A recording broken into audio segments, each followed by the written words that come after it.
সামনে উপস্থিত আমার মাননীয় প্রধান শিক্ষক মহাশয় এবং অন্যান্য শিক্ষক মন্ডলীকে আমার প্রণাম জানাই ও আমার সামনে উপস্থিত বড় বড় দাদা দিদি, ছোট ছোট ভাই বোন ও আমার সহপাঠীদের আমার আন্তরিক প্রীতি ও শুভেচ্ছা।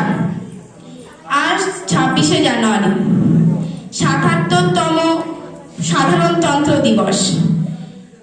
আজ থেকে 1950 খ্রিস্টাব্দে 26শে জানুয়ারি আমাদের দেশের সংবিধান কার্যকর হয়।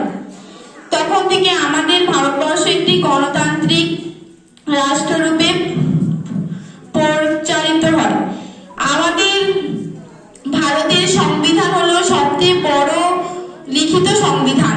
সেই সংবিধানের জনক ছিলেন ডক্টর বি.আর. আম্বেদকর। আমাদের ভারতবর্ষ একটি ধর্মনিরপেক্ষ গণতান্ত্রিক রাষ্ট্র। সেই ভারতবর্ষের নাগরিক হিসাবে আমি গর্বিত।